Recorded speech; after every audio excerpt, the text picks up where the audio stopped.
Bonjour à tous, Ulrich Nisson, fondateur d'Eat Fat to Be Fit, la première communauté du régime cétogène depuis 2015. Et je rappelle que je suis moi-même en céto nutritionnel depuis 2013 de façon ininterrompue. Aujourd'hui, petite pierre importante dans cette longue série de 100 portraits keto, puisque aujourd'hui nous allons tourner le 75e portrait keto. Et je suis très heureux de recevoir Valérie qui nous suit depuis nos débuts. Donc bonjour Valérie et merci d'avoir accepté notre invitation. Bonjour Ulrich, et puis merci à toi de faire toutes ces vidéos et je suis contente de mettre ma pierre à l'édifice. C'est moi qui te remercie parce que chaque témoignage est important, chaque parcours est unique et vient enrichir l'ensemble, l'histoire du régime cétogène en France. Donc, c'est moi qui te remercie pour ce témoignage. Est-ce que tu veux bien te présenter pour les gens qui ne te connaissent pas encore? Eh bien, je suis Valérie, j'ai 48 ans. J'ai la chance d'être la maman de 3 grands-enfants de 15 à 21 ans. Je suis mariée et je suis sage-femme depuis plus de 25 ans. Un riche parcours professionnel déjà dans le domaine de la santé. Et qu'est-ce qui t'a titillé, poussé, qui a été le détonateur en fait pour que tu commences à t'intéresser à une approche pauvre en glucides, le régime cétogène? Quand est-ce que ça s'est passé et pourquoi? Alors, comme beaucoup de monde, ça a commencé très très tôt, hein. L'histoire, on peut la remonter à l'enfance. Le déclencheur vraiment à un moment donné, ça a été mon corps, tout simplement mon corps, Mmh. qui a manifesté, pas de maladie, mais vraiment des signes de fatigue, de blessures, d'obésité, et j'ai cherché à me prendre en main à un moment donné de ma vie où ça a été, possible et les événements m'ont conduit, vers le cétogène. Quel a été ton cheminement? Peut-être tu as commencé avec, des recherches déjà qui t'ont peut-être amené sur d'autres approches alimentaires, d'autres méthodes? Comment ça s'est Ouais. passé? Quel a été vraiment le problème de santé que tu as eu qui était très important, où tu t'es dit: «Bon là, il faut vraiment que je trouve une solution, il faut que je cherche»? Raconte-nous un peu l'histoire, peut-être avant le régime cétogène finalement. Oui, oui, avant le régime cétogène, moi, j'ai probablement abîmé mon métabolisme avec, les années qui précédaient, depuis longtemps au final, parce que je fais partie de ces nombreuses femmes qui ont goûté au régime, dans l'adolescence. Je me trouvais trop grosse alors qu'en fait, j'étais surtout très grande, donc j'étais complexée et j'ai commencé à l'adolescence à faire des régimes hypocaloriques suivis médicalement à coup, d'Isoméride, par exemple aussi, comme d'autres.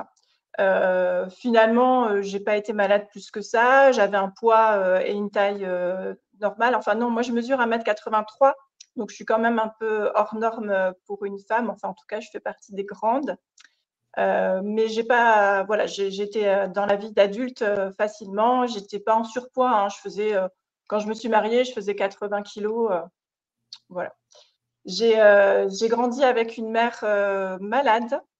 C'est ça qui m'a rapprochée aussi de toi et de tes témoignages parce que ma mère était à la fois, dépressive, depuis toujours et puis également, touchée par un astrocytome quand moi j'étais adolescente et ensuite, ça a forcément, évolué de grade et c'est un glioblastome qui l'a finalement, emporté, malgré l'opération et les années qu'elle a eues avant ça. Mais voilà, donc j'ai grandi avec ma mère qui était malade, et donc je me suis tournée émotionnellement vers la nourriture au final. J'étais quand même une adolescente entre les régimes hypocaloriques et les problèmes émotionnels, ben, je me suis quand même tournée vers les compulsions, alimentaires.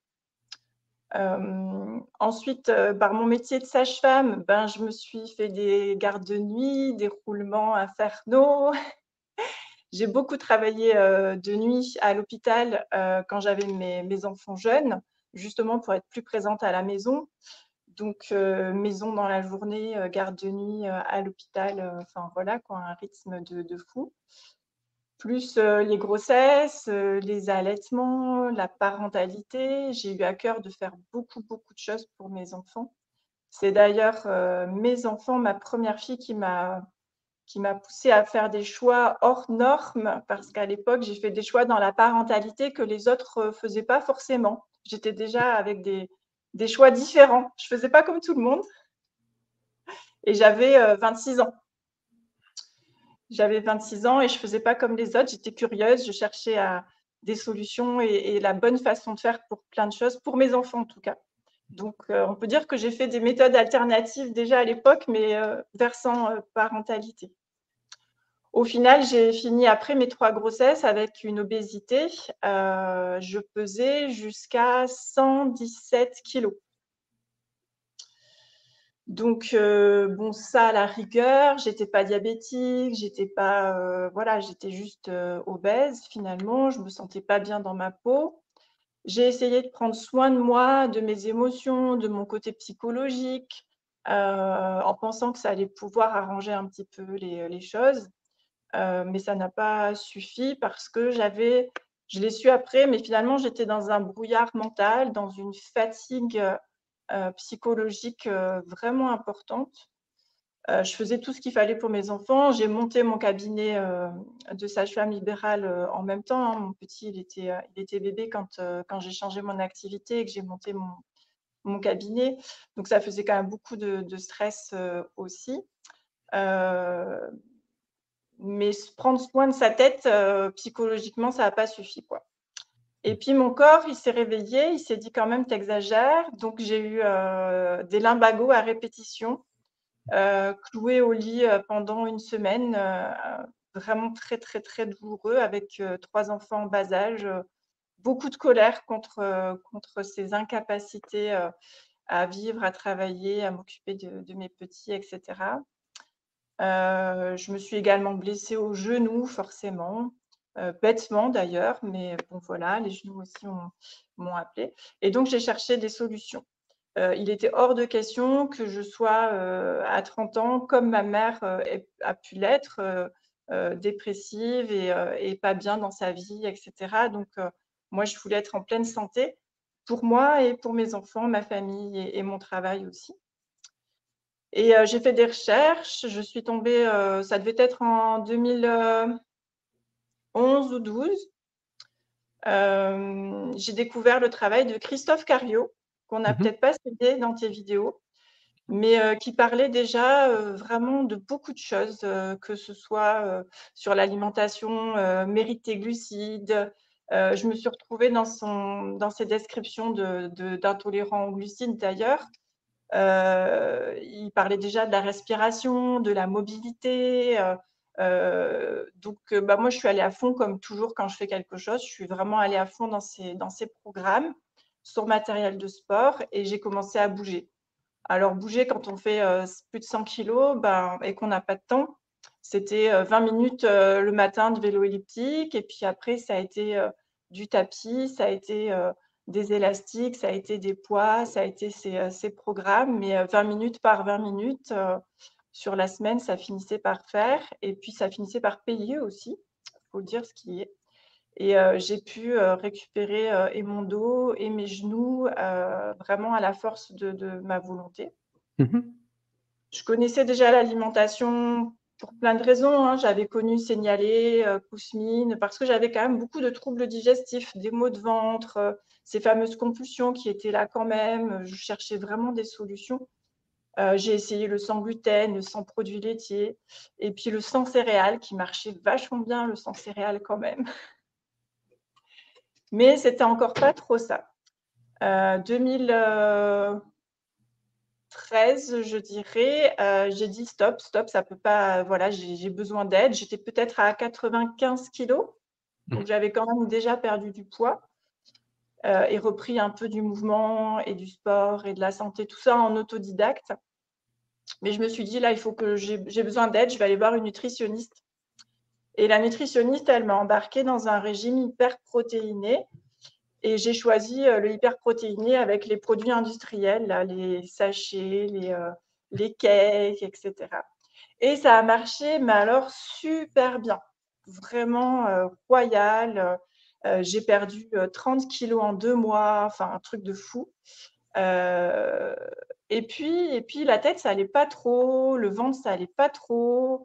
Et puis je recommençais à prendre du poids parce que c'est pas tenable de toute façon à manger avec des sachets toute la journée. C'était pas, ça me ressemblait pas déjà. Et en plus, c'est pas faisable sur le long terme. Donc, j'ai cherché pourquoi est-ce que mon corps avait si bien répondu à ça et pourquoi est-ce qu'il y avait un retour en arrière qui était en train de se faire. Je suis tombée sur Gary Tops avec Pourquoi grossit-on?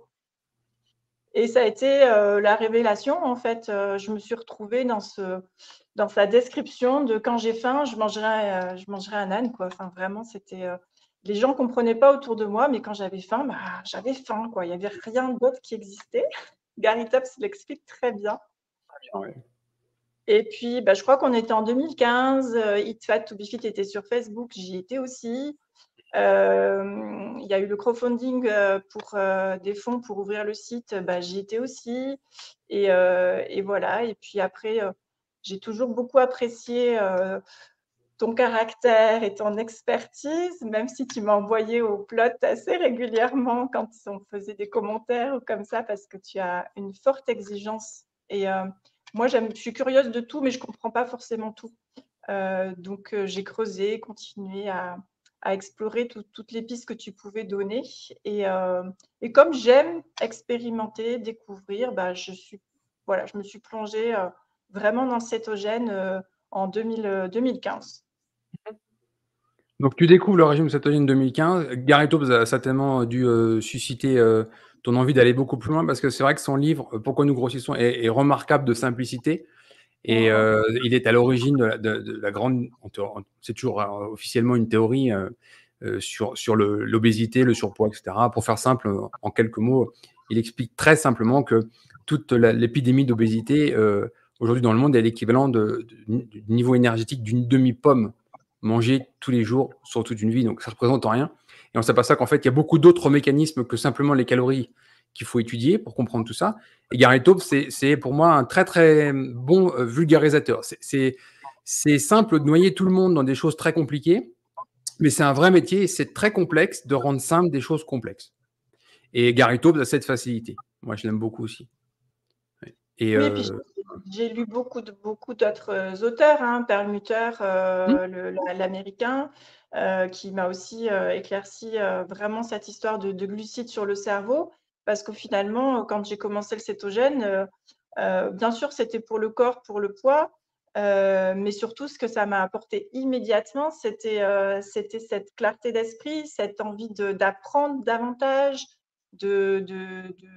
cette curiosité permanente. Et donc, j'ai dévoré beaucoup d'autres auteurs, hein, que ce soit le nouveau régime Atkins et plein d'autres auteurs. Alors, je ne lis pas bien l'anglais, mais j'ai essayé quand même. Et toutes les lectures que tu as pu proposer, c'était vraiment riche en enseignements à chaque fois, quoi. Ça l'est toujours d'ailleurs. Les auteurs anglo-saxons ont beaucoup d'avance sur les Français. On a un vrai problème de traduction, c'est-à-dire que aujourd'hui, le marché du livre est clairement attaqué. Je suis encore passé sur BFM il n'y a pas longtemps par rapport à mon alerte sur les faux livres sur Amazon, parce qu'aujourd'hui, pour moi, c'est un scandale. Attaquer le livre, c'est une attaque frontale par rapport à la connaissance humaine. La connaissance humaine se transmet dans les livres.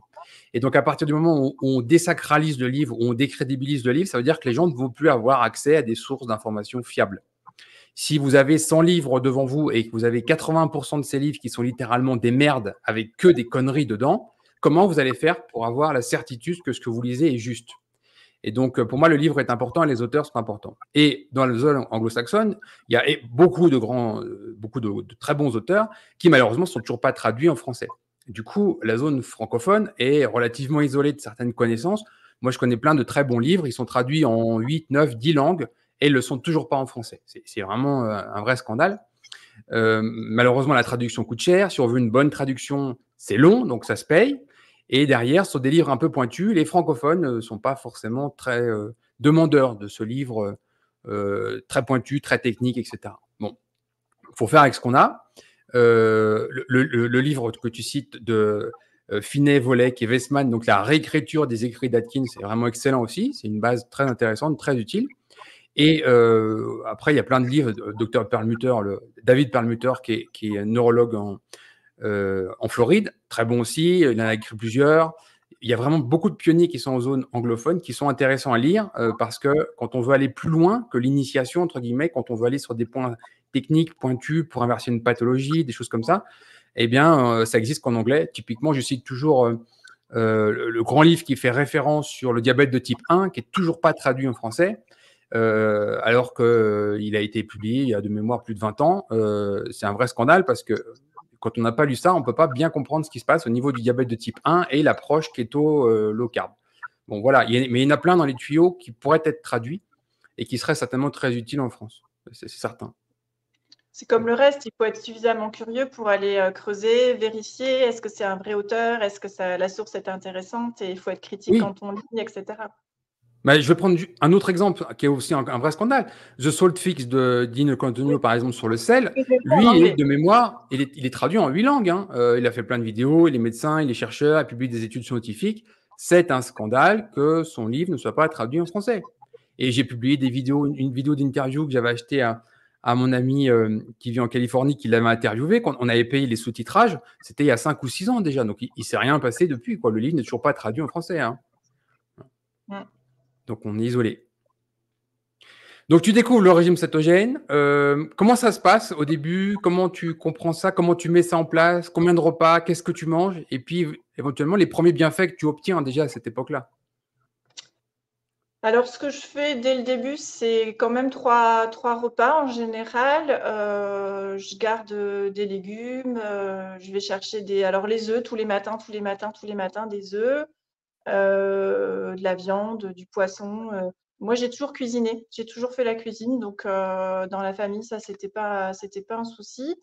Il me fallait mon gâteau au chocolat Céto pas très loin parce que moi, j'étais très sucrée depuis toujours. Moi, j'ai grandi avec du pain, du beurre et du sucre dessus. Si c'était pas de la cassonade et etc. quoi. Enfin bon, voilà. Donc, mon gâteau au chocolat Céto, même en vacances, j'avais tout ce qu'il fallait pour le faire. Ça m'a duré un certain temps. Et puis, j'étais confrontée à quelques difficultés quand même. J'avais beau manger n'importe quoi le matin, enfin, manger des œufs et du jambon ou du fromage, je pensais manger assez, mais probablement pas. Mais au final, j'avais faim. J'avais toujours ces très grosses faims à 11 heures, à midi. Enfin, mon appétit était vraiment difficile le matin, à arriver à satiété. Donc, j'ai toute une période fait plutôt un jeûne le matin. À partir au travail juste avec un café avec souvent de l'huile MCT parce que un café gras quoi. Donc j'ai fait ça pendant longtemps. Je pense que ça m'a pas rendu service non plus au niveau des hormones. J'ai perdu mes cheveux, je pense que j'ai ralenti ma thyroïde. Enfin, bon, voilà, avec le recul, même au niveau des surrénales, j'ai passé une période, je ne saurais plus le dire quand, mais où j'étais de nouveau plutôt down, plutôt fatiguée, plutôt canapé. En fait, je faisais du jeûne le matin en même temps que je découvrais Wim Hof et l'exposition au froid. Et je pense que voilà, exposition au froid, plus jeûne du matin, je pense que j'ai plus le stress de la vie. Je pense que j'ai tiré un peu fort sur mes surrénales à un moment donné. Et puis j'ai changé. Il y a maintenant déjà peut-être un an où j'ai plutôt repris mes petits déjeuners, changé ce que je mangeais le matin avec plutôt viande, poisson, enfin des aliments autres que des œufs. Et où je mangeais bien le midi aussi, et peu le soir ou pas le soir. En tout cas, j'essaie vraiment. Puis là, c'est parti sur une routine où effectivement, je dîne plus et j'en ai plus besoin. Mais le jeûne du matin m'a coûté un peu sur mes surrénales, je pense. Alors, je vais alerter juste un point important. Dans tout ce qu'on va dire, dans tous les portraits keto, dans tout ce que j'ai pu écrire, dire ou quoi que ce soit, il y a un point essentiel. Il y a des choses qui doivent parfois être faites dans le bon ordre. C'est-à-dire que dans l'absolu, ce qui va être fait est bon, mais si c'est fait dans le désordre, c'est pas bon. Typiquement, je vais donner comme exemple les gens qui ont des problèmes de prolifération, d'hyperfermentation bactérienne dans les intestins, etc. Si vous ajoutez des probiotiques et même des prébiotiques sur ce terrain-là, c'est comme si vous mettez de l'essence sur le feu. Donc, typiquement, il y a des gens qui ont des vrais problèmes. Quand ils vont aller chez le médecin, on va leur prescrire d'abord une phase d'antibiothérapie très ciblée pour éliminer des espèces bactériennes qu'on ne veut plus voir ou réduire. Et après, éventuellement, on va mettre tes probiotiques. Mais si vous le faites dans le désordre, ça ne va pas. Eh bien, Wim Hof ou le jeûne intermittent, c'est la même chose. Typiquement, quand on a une activité surrénalienne à un bon niveau, activité thyroïdienne à un bon niveau, qu'on n'est pas affamé et qu'on met de l'exposition au froid là-dessus, bah, ça va bien se passer. Alors que si on rajoute ça sur quelqu'un qui est déjà, entre guillemets, plus ou moins épuisé parce qu'il y a eu un stress chronique avant, bah, ça va faire que l'augmenter. Voilà. Même chose avec le sport. Typiquement, des gens qui vont se mettre des grosses doses de sport d'endurance là-dessus, bah, ça va aggraver le problème. Et donc, l'important, c'est juste de comprendre la situation et de faire les choses dans le bon ordre, c'est-à-dire inverser ce qui doit être inversé d'abord et mettre les autres choses après. Typiquement, le jeûne intermittent, je vois beaucoup de gens arriver là-dessus parce que ça les met rapidement en cétose, parce qu'ils ont l'impression de perdre plus rapidement du poids, etc. Sur quelqu'un qui n'est pas bien céto-adapté, pas bien fait adapté, c'est une vraie connerie. Il y a une vraie fonte musculaire, c'est mesurable, etc. Par contre, chez quelqu'un qui est bien adapté au gras depuis au moins, on va dire, 6 mois, mettre du jeûne intermittent, ça fait sens. À l'opposé, on sait très bien qu'il est préférable de sauter le dîner le soir que de sauter le petit déjeuner. Chronobiologiquement parlant, ça n'a pas de sens d'avoir un gros repas le soir. Si on mange à 19h ou 20h, comme en France ou en Europe, c'est la coutume, à 22h, si vous vous couchez, vous n'avez pas digéré. Ce n'est pas possible. Et le corps humain n'est pas fait pour dormir et digérer. Comme il n'est pas fait d'ailleurs pour faire du sport et digérer. Il fait une fonction, pas l'autre en même temps. On serait le seul animal sur Terre à tout remplir en même temps. Il y a des gens, ils font de la course à pied à 22h le soir, ils mangent à 23h30, ils se couchent à 1h du matin, ils s'imaginent que tout ça, ça va bien se passer. Non, non, non, c'est impossible. Et si vous le faites, il y a des dommages qui sont mesurables. Si on cherche certains paramètres, on va trouver les dommages. Donc l'important, c'est d'essayer de faire les choses dans le bon ordre. Et clairement, si j'ai un conseil à donner, moi je suis un grand partisan du petit déjeuner. Donc que vous le fassiez quand vous vous levez tôt ou parce que vous n'avez pas le choix, ou plus tard, à 9, 10 heures, pour moi, c'est préférable de mettre un gros repas à ce moment-là plutôt qu'un gros repas le soir. Voilà. Et beaucoup de gens, d'ailleurs, étaient en échec de perte de poids.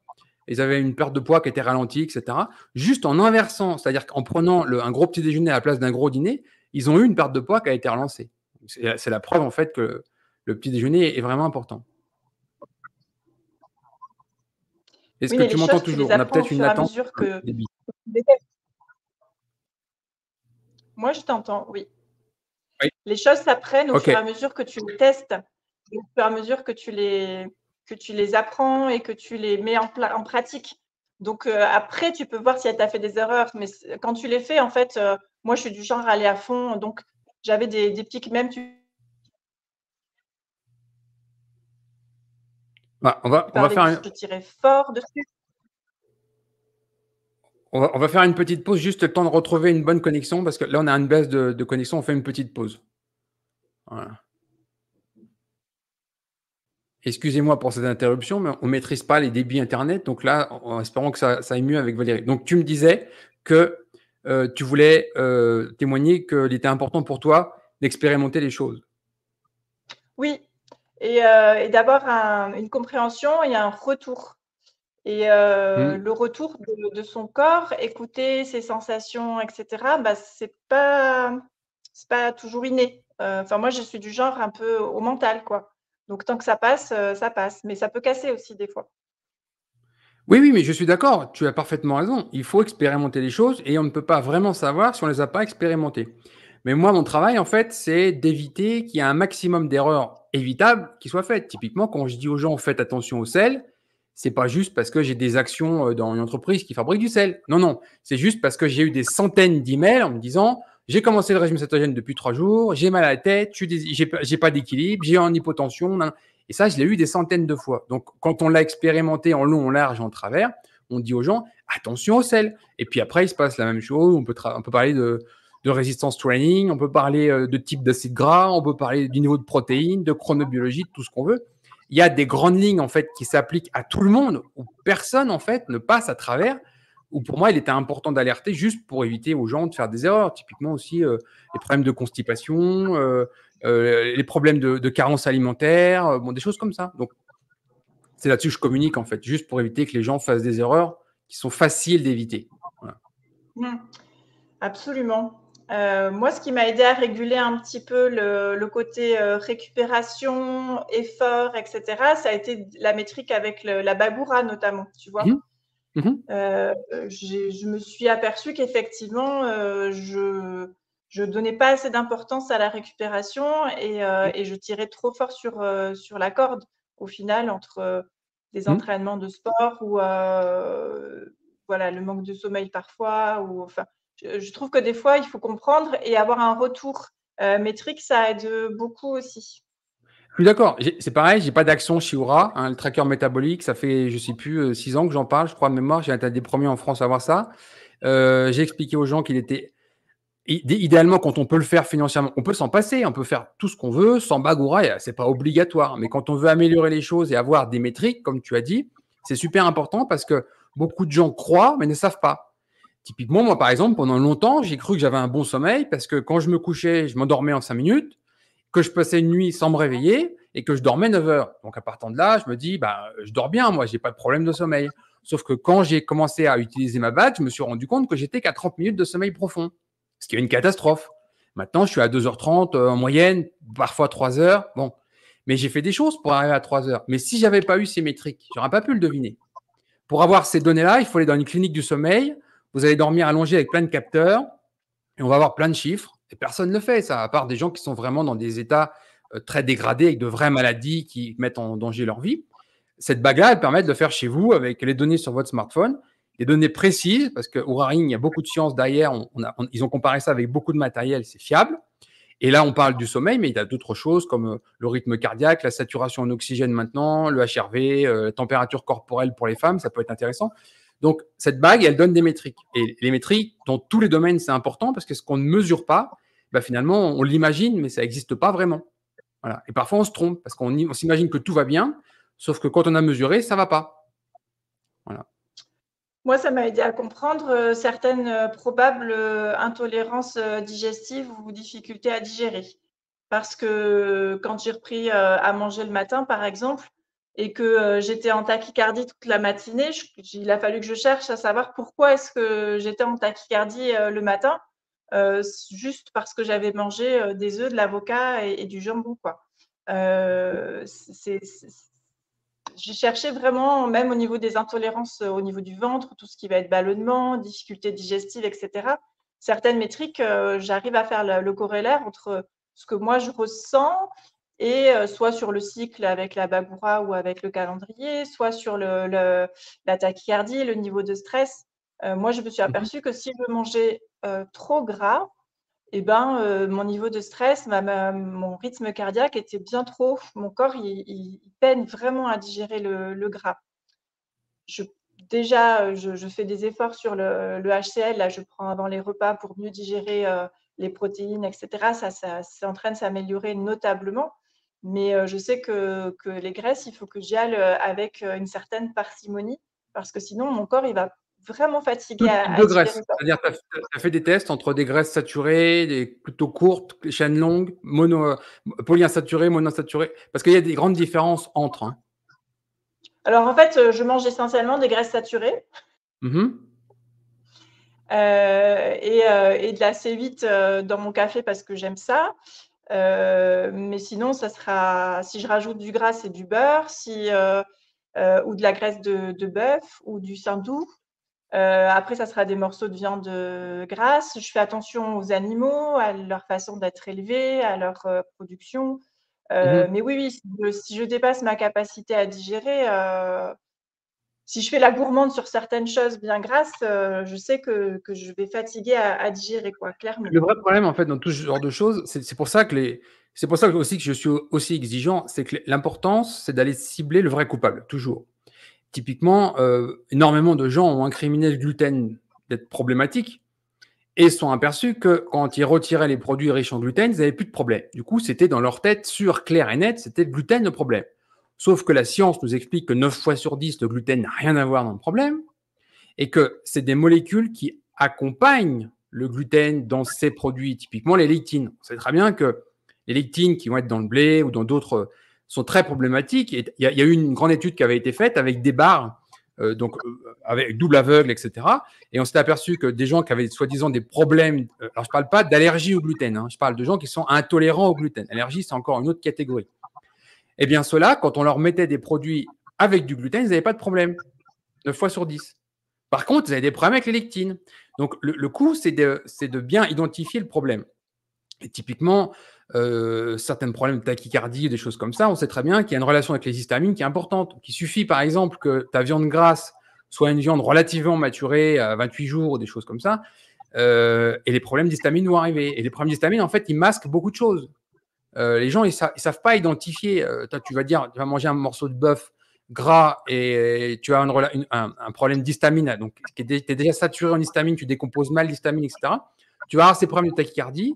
Et puis finalement, tu vas te dire, ah ben ça, c'est la viande grasse, dès que je mange gras, etc. Mais finalement, peut-être que les produits, quand tu les manges gras, c'est des produits qui sont déjà riches en histamine et ça vient faire déborder un vase qui est déjà plein. C'est juste une hypothèse comme ça de discussion, hein. Mais je dis juste que certains aliments ou certaines choses peuvent masquer la vraie origine du problème. Et pour faire un vrai régime d'élimination, pour trouver le véritable problème, c'est des fois pas simple. C'est un vrai travail d'enquête. C'est ce que j'essaie de faire. Et tu vois, dans les œufs, je m'en suis passée pendant des mois parce que j'ai vraiment accusé l'histamine des œufs à un moment donné. Je me suis aperçue que moins je mettais de végétaux dans mon assiette et mieux j'allais quand même digérer. Je fais attention aussi à la boisson, à ne pas boire pendant les repas et à boire uniquement bien espacé. Ça, c'est aussi un de tes conseils que je suis vraiment à la lettre. Je vois la différence. Si je mange une grosse salade en même temps que mon repas, ben, clairement, ça ne va pas le faire au niveau du ventre, de la digestion, etc. Donc, oui, je cherche les solutions. Je n'avais pas repensé à l'histoire de la maturation de la viande. Mais là, ça devient compliqué, quoi, parce que les sardines en boîte, c'est la même chose. Enfin, bon. Mais je cherche. Oui, je comprends, mais c'est pour ça que c'est un vrai travail d'enquête, ça prend du temps. Et le vrai régime, entre guillemets, avec des aliments pauvres en histamine, il est déjà conséquent, il est compliqué à suivre, pas forcément tout le temps compatible avec un régime cétogène, mais ça permet au moins d'identifier le souci. Après, il y a plusieurs d'autres façons. On peut identifier un problème avec les histamines avec une analyse des polymorphismes sur les SNP. On sait très bien que HMNT qui est réduit va automatiquement induire une, entre guillemets, intolérance aux histamines, c'est-à-dire que tu es déjà saturé en histamine. Donc, du coup, dès que tu ramènes…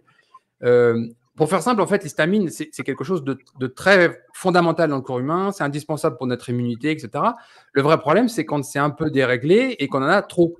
Et que dans notre alimentation, quand on vient en rajouter, ben, en fait, on vient juste faire déborder un vase déjà plein. C'est pas plus compliqué que ça. C'est pas les méchantes histamines, hein.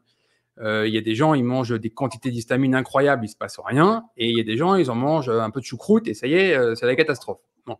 Donc les histamines, en plus, elles se matérialisent sous différents aspects. Il y a des gens, ils ont des problèmes de peau, éruptions cutanées, des problèmes de nez qui coulent. Enfin, il y a plein de… Et puis les problèmes de ballonnement, il y a plein de problèmes. Des problèmes aussi au niveau du transit, la rapidité du transit, etc. Donc c'est un sujet… J'espère inviter quelqu'un qui va nous en parler spécifiquement parce que c'est sa spécialité. On n'a pas encore accepté, donc on va voir comment ça se passe. Mais ça pourrait être intéressant de lier comment régler un problème d'histamine avec l'alimentation dans le cadre d'un régime cétogène, parce que c'est un vrai sujet. Et il y a plusieurs outils pour détecter ça, mais aujourd'hui, c'est un problème beaucoup plus répandu qu'on croit. Comme d'ailleurs la sous-activité du nerf vague avec des problèmes d'acidité gastrique. Ça aussi, c'est un problème qui est sous-diagnostiqué. Les gens ne savent pas quoi faire avec ça. On le voit très bien. Toi, tu as une bague urarine, donc tu le vois avec ton HRV. Les gens qui ont des HRV très bas, par exemple, c'est quasiment symptomatique. Problème d'activité du nerf vague. Quand on commence à avoir des HRV à 50, 60, de façon continue, là, on sait qu'on est dans les choux.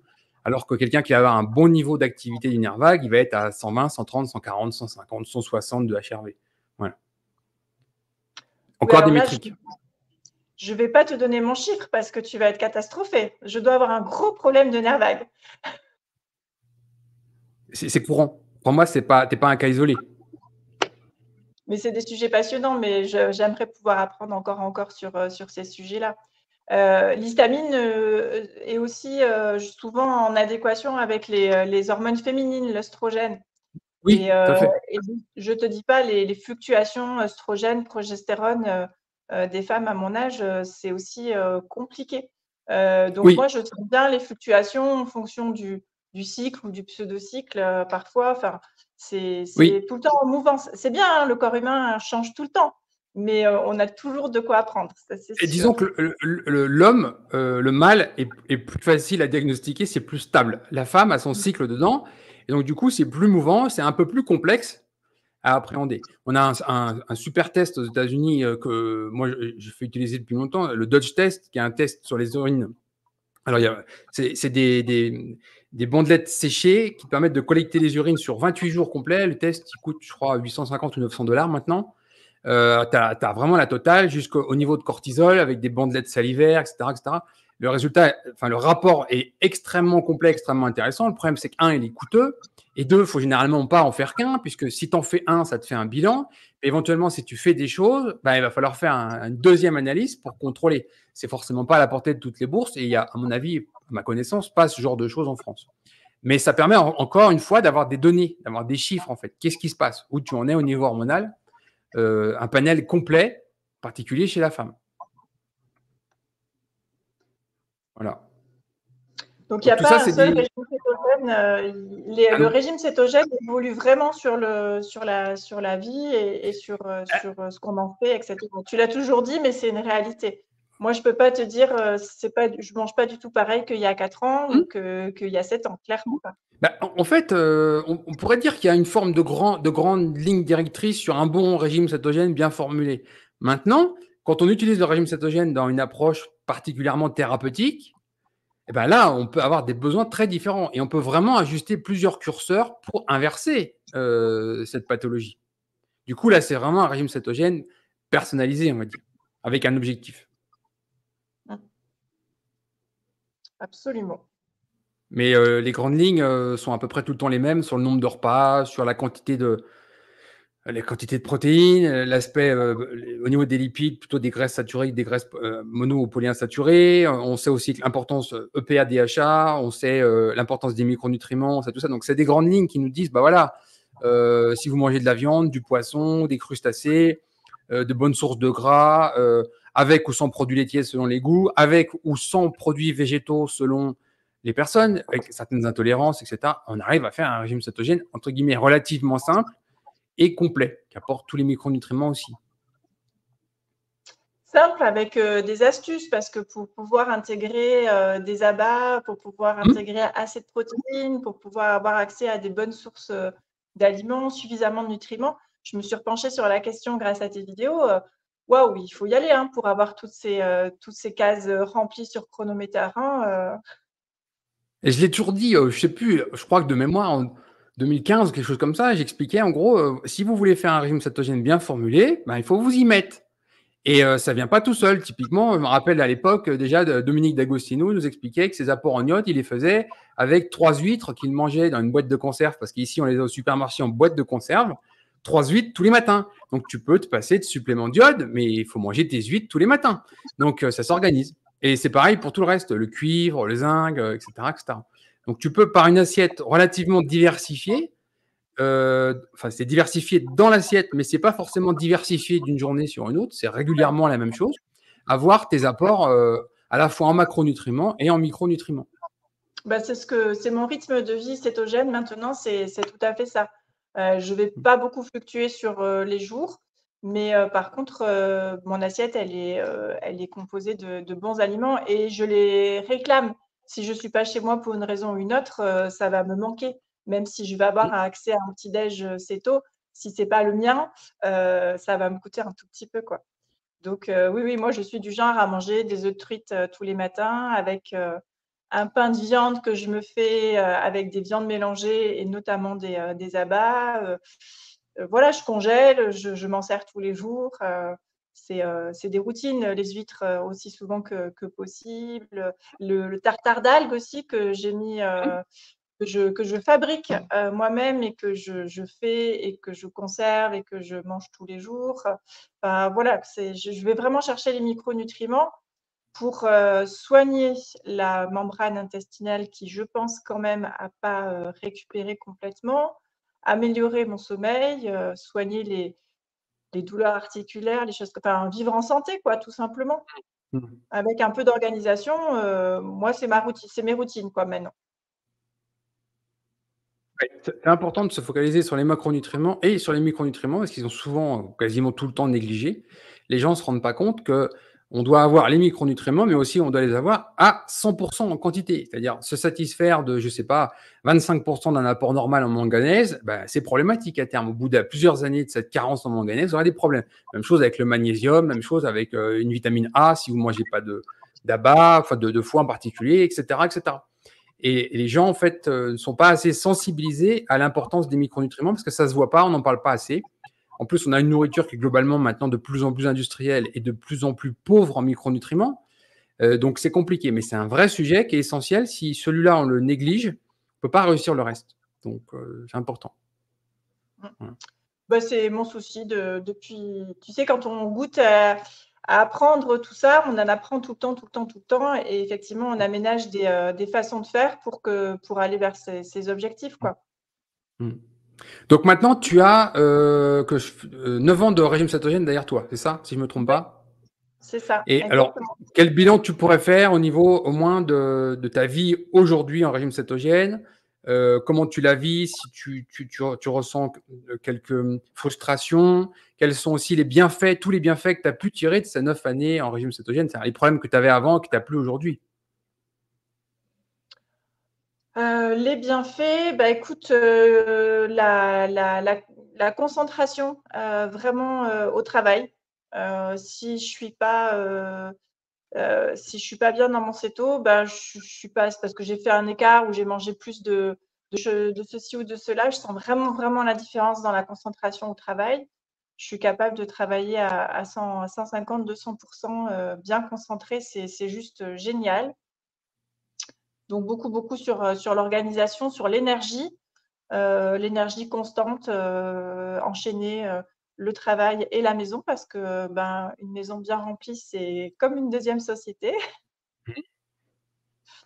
Ça fait du boulot aussi à côté. Donc ça, c'est vraiment, vraiment le côté efficace, en fait. Concentré, efficace, c'est vraiment royal. On ne peut pas savoir, enfin, par rapport à ce que j'étais avant, en tout cas, ça change royalement. Ça, c'est sûr et certain. Le poids, hein, évidemment, qui est stable. Alors, il oscille en fonction de la façon dont je manage mes macronutriments, hein, clairement.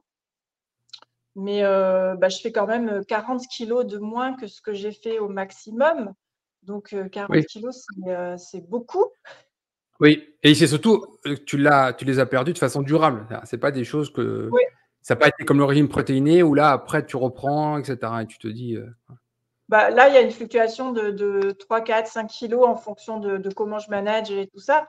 Mais bon, sinon, franchement, je sais que c'est acquis et ça ne pourra jamais remonter. Ça, c'est sûr, quoi. C'est sûr. Quoi d'autre? Plein de choses. Bah, on en a souvent parlé dans tes vidéos, mais c'est vrai qu'au niveau dentaire, je n'ai pas été gâtée. J'ai toujours, toujours, toujours eu des problèmes de caries, de dents, etc. Et je n'en ai plus du tout. Voilà. Donc ça, C'est c'est presque un complot, hein, mais qui nous aurait oublié de nous dire que c'était les glucides à l'origine des caries dentaires? entre autres choses. Ça, c'est sûr, quoi. Là, c'est ma fille qui prend le relais sur les problèmes dentaires. C'est compliqué pour les jeunes adultes ou les ados que j'ai à la maison de me suivre complètement. Mais bon, j'espère que ça va leur montrer éventuellement une solution pour plus tard quand ils seront prêts. Mais oui, ça, clairement, c'est sûr et certain. J'aimerais pouvoir te dire que je suis une grande sportive, mais je suis une sportive tardive.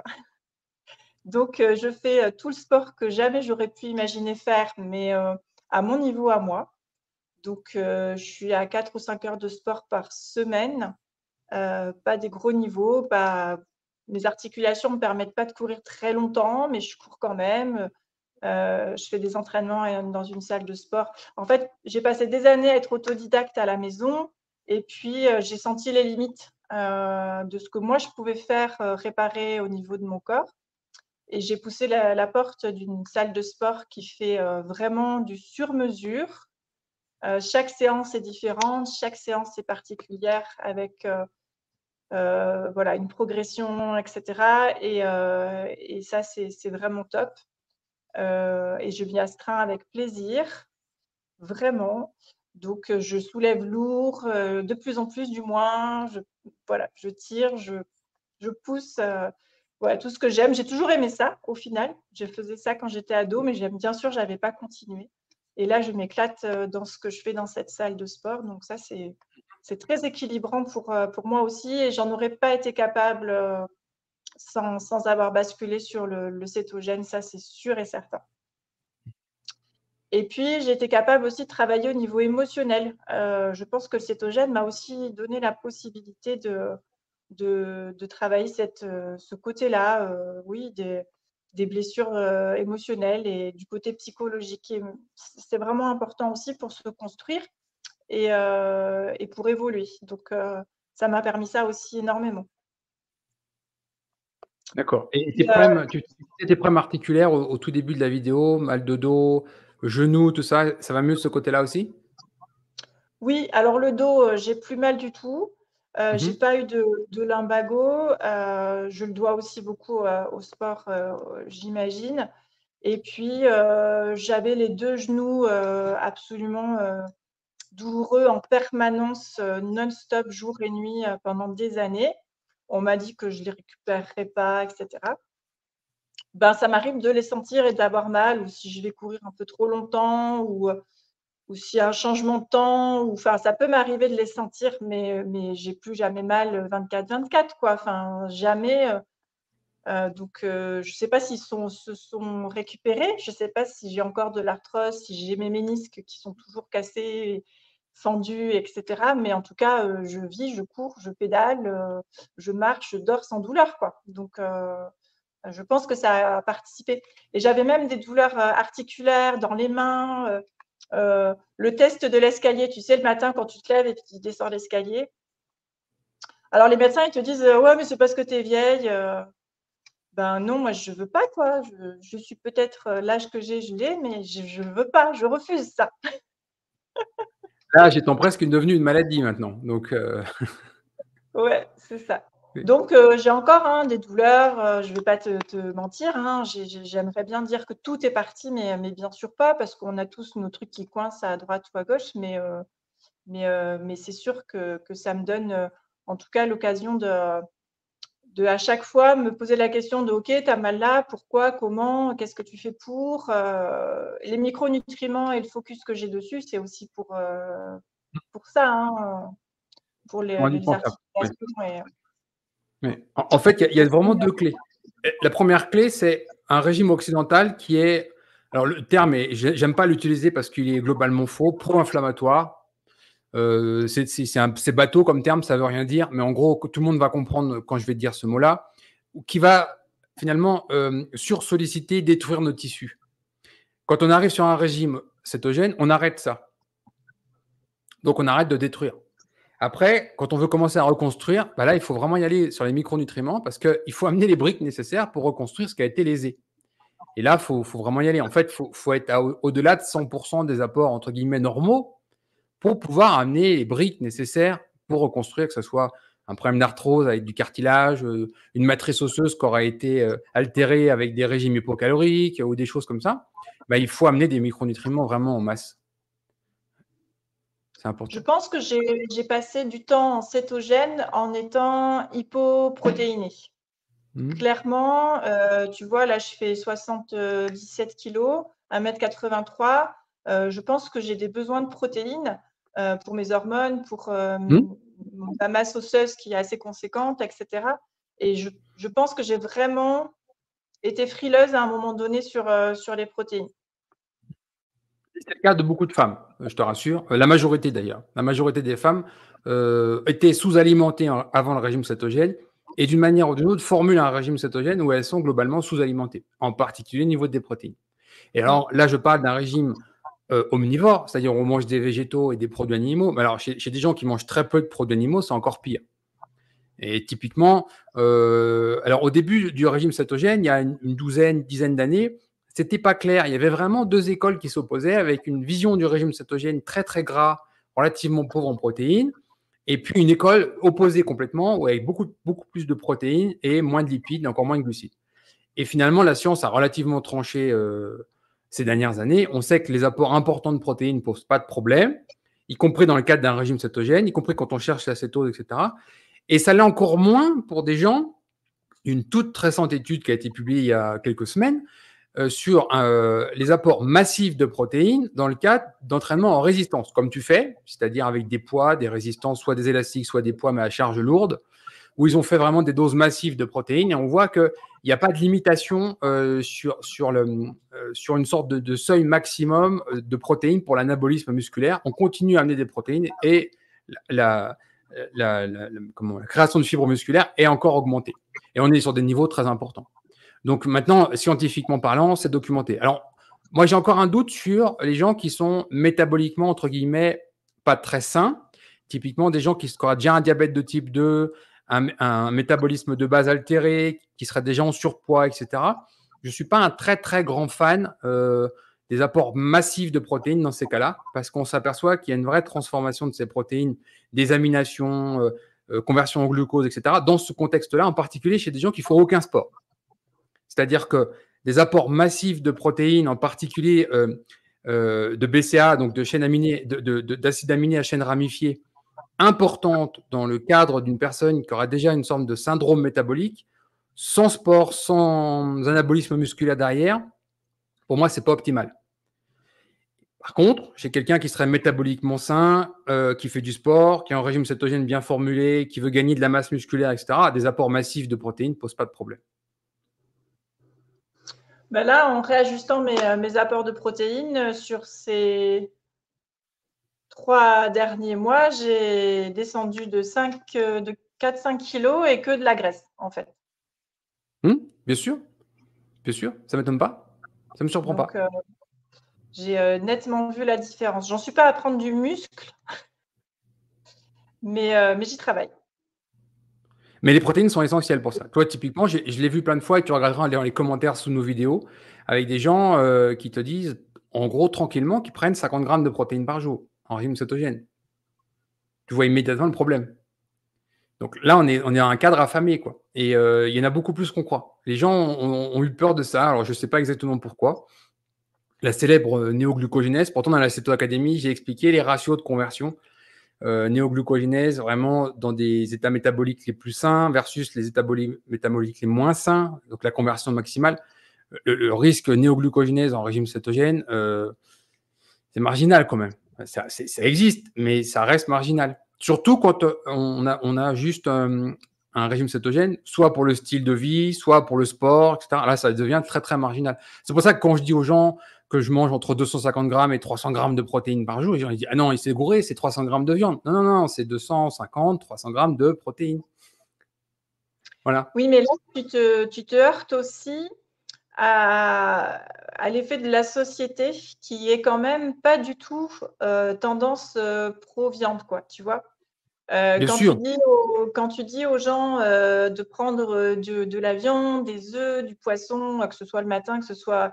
Et tu as malheur de dire que tu en manges 2 fois par jour, des grosses quantités. Là, on est à l'opposé du végétarien et du véganisme tendance actuellement, tu vois.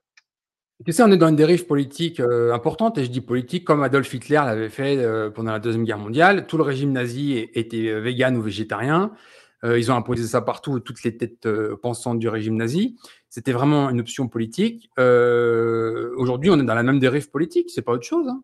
Typiquement, on a des gros groupes qui ont des milliards, qui financent la science frelatée pour prouver que leurs produits sont bons pour la santé. Typiquement, quand tu vois cette saloperie de fausse viande qui est faite avec des protéines végétales ou du soja ou autre chose, quand on voit la liste d'ingrédients qu'il y a dedans, venir dire aux gens ça c'est sain, faut être un peu stupide quand même, honnêtement. Faut être stupide pour avaler ça. D'ailleurs, c'est rigolo parce que moi j'habite à Boulder, Colorado, qui est un peu l'épicentre des véganes aux États-Unis.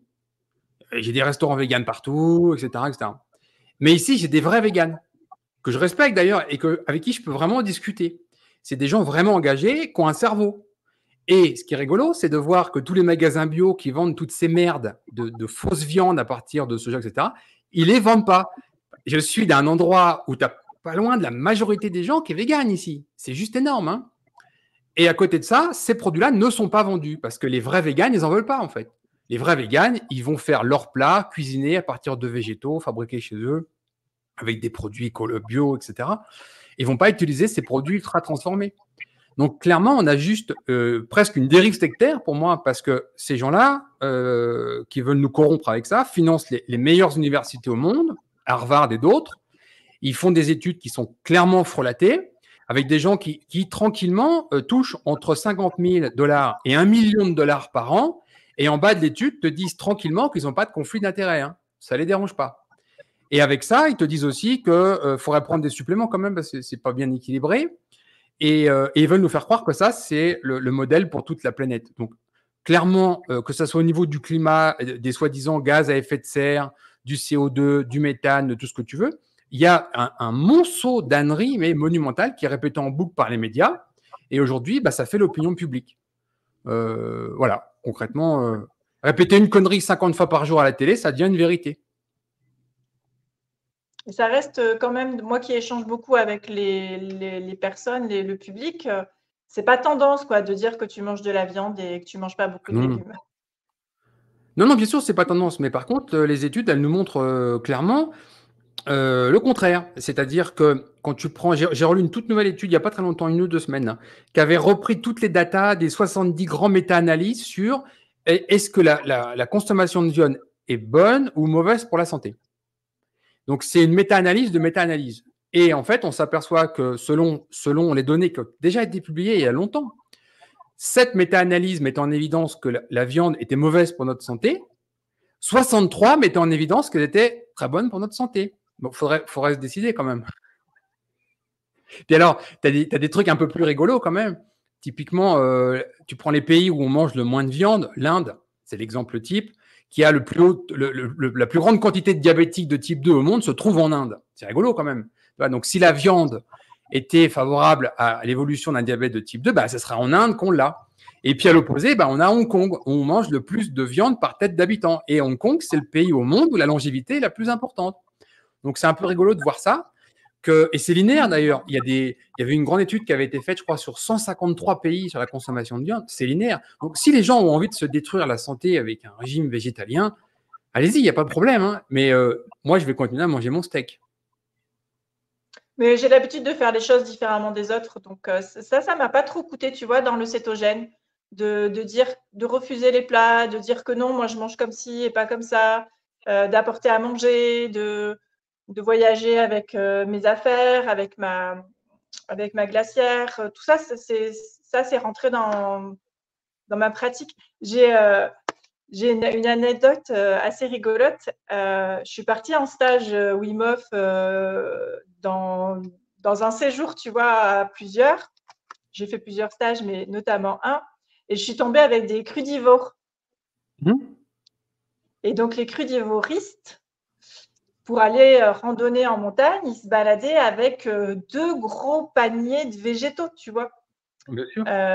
C'est l'idéal quand tu dois randonner, tu vois, en montagne. Et moi, j'avais ma tome de brebis et ma boîte de pâté, tu vois. Et ils étaient avec leur panier de crudités. Et je me suis dit, c'est quand même peut-être pas tout à fait la place. L'être humain, il ne devrait pas avoir à se déplacer avec autant de nourriture pour partir en randonnée 4 heures dans la montagne, quoi. Moi, je ne veux pas me battre sur ce sujet-là parce que tu as dit tout à l'heure qu'il fallait laisser expérimenter les gens. Moi, je laisse expérimenter. Pour vraiment se flinguer la santé avec ce type de régime, il faut 10 ans. Bon, 10 ans, quand je vois le nombre qui passe en carnivore au bout de 10 ans de ce genre de régime, mais tu hallucines. Des gens qui étaient des vrais véganes acharnés, hein, attention, hein, engagés politiquement et tout. Hein. Faites ce que vous voulez. Si vous voulez vous détruire la santé, faites-le. Moi, j'ai rien contre. Chacun doit être libre. Après, moi, je suis toujours prête à échanger avec les autres et discuter avec eux des bienfaits qu'ils ont. Oui, mais alors, il y a des gens, moi, j'estime qu'il y a des gens qui sont, entre guillemets, intelligents. Les gens intelligents, dans les deux camps, quand on fait un débat, chacun prend l'argument de l'autre, l'analyse, s'il est recevable, s'il est opposable, etc. On n'est plus là-dedans. Maintenant, aujourd'hui, en particulier depuis 2020, on est dans l'ère des religions. Les gens, ils croient les choses, ils ne savent rien. Voilà. Donc, ils y croient. Fort, fort, fort. Tu as des gens quand même, enfin, on est vraiment dans un monde d'abrutis, puisque tu as clairement des gens, si tu veux, qui se suicident de cette manière. Il y a encore une, il n'y a pas très longtemps, elle est décédée à 30, dans la trentaine. Voilà, concrètement, c'est des gens qui perdent leur vie, hein. Il y a des gens qui tuent leurs enfants. Il y a encore eu un procès en Belgique il n'y a pas longtemps. Les gens, ils s'imaginaient que du lait d'amande, c'était comme du lait maternel. Donc, Mais c'est normal que ça le se voyait, petit être humain qui vient au monde, on lui donne du lait d'amande. ça Et se il y a des voyait gens déjà qui il y tuent a leurs 20 enfants. ans. Il y a des gens qui tuent leurs animaux aussi. Typiquement, il y a des gens qui s'imaginent qu'un chat, il peut être vegan. Non, mais concrètement, attention, hein, on en arrive là. Donc, le chat meurt parce que le chat, c'est un carnivore exclusif. En plus, particulier parce que il y a certains micronutriments, par exemple la taurine, qui est détruite quand on cuit les aliments, etc. Donc, l'alimentation du chat, à la base, c'est simple, mais l'être humain l'a rendu compliqué et on arrive à tuer un chat parce qu'on a des idées folles. OK? Écoute, mon chat, il est fit et il est en santé avec la belle pâtée que je lui donne et la viande. Et il est carnivore, mon chat. Ben, tu sais, il y a eu le grand mouvement BARF sur l'alimentation des animaux de compagnie qui marche très bien. On inverse beaucoup de pathologies juste en revenant à cette alimentation-là. Il y avait même une étude scientifique qui avait été publiée il y a très longtemps, de mémoire dans les années 30 ou 40, qui avait expliqué ce qu'on pouvait faire sur un animal juste en dégénérant l'alimentation. Typiquement, tu prends de la viande, tu la cuis, tu prends des produits laitiers, tu les stérilises, donc tu les pasteurises. Tu donnes ça à des chats pendant des années et tu vois ce qui se passe sur les générations. Au bout de 3 générations, on a des générations totalement dégénérées. Quand je dis dégénéré, c'est génétiquement dégénéré. Voilà. Alors que c'est simplement une cuisson. Une viande crue, par exemple, par rapport à une viande cuite chez un chat, c'est très important de savoir ce qui se passe, par exemple, au niveau de la taurine, mais d'autres nutriments aussi. Et aujourd'hui, l'être humain, il a perdu en fait cette capacité à comprendre que, à la base, la nature a bien fait les choses. Toi, tu as fait ton stage Wim Hof en montagne. Si tu voulais emmener une chose vraiment ultra utile, c'était un fusil à lunettes, hein. Tu te mettais à la chasse, tu tuais ta proie et tu te nourrissais. C'est-à-dire qu'en fait, tu n'emmenais pas de nourriture, tu chassais. Les crudivoristes, je ne suis pas sûr qu'ils avaient des pastèques et des ananas à la montagne, surtout en plein hiver si tu as fait un stage de Wim Hof. Tu vois le problème? C'est-à-dire qu'en fait, il y a une telle décorrélation que les gens ne se rendent pas compte qu'ils sont tellement dépendants de l'agriculture moderne qui a transformé tous les végétaux, que sans ça, ils meurent en fait, hein. Ils ne peuvent pas être tout seuls dans la nature à survivre. On s'est complètement décorrélé de la nature. On s'en est affranchi. Et on imagine que ça, c'est un état normal. Moi, je pense que non, mais laissons chacun expérimenter ses erreurs. Oui, oui, absolument. Du moment qu'ils ne passent pas des lois pour interdire la viande ou te coller des quotas carbone sur ta consommation de viande, des choses comme ça. Des choses qui sont un peu en préparation, en particulier en Europe. Il va falloir que tu passes par ton élevage chez toi si ça continue. Ouais, écoute, je l'envisage, mais bon, ça sera un peu compliqué d'avoir un bœuf à la maison quand même. Tout est Bon, possible. tout ça, c'est très intéressant. Tu as parlé de ton évolution sur le régime cétogène, que ton régime cétogène avait aussi évolué avec le temps, c'est-à-dire que tu l'as adapté avec tes différents objectifs, tu as changé. Il n'y a rien de figé. Et c'est d'ailleurs pour ça que moi, je réponds jamais aux questions du genre qu'est-ce que tu mets dans ton assiette? Parce que ce que je vais répondre aujourd'hui sera faux demain, parce que je change aussi en permanence. Il y a plein de choses que j'ajuste. Faut trouver vos propres ajustements. Il ne faut pas suivre les ajustements des autres. Tu as couplé ton régime cétogène avec plein de choses pour retrouver une bonne santé, Wim Hof, les exercices de respiration, le sport, la résistance, meilleur sommeil, etc. Oula, on a un sacré retard.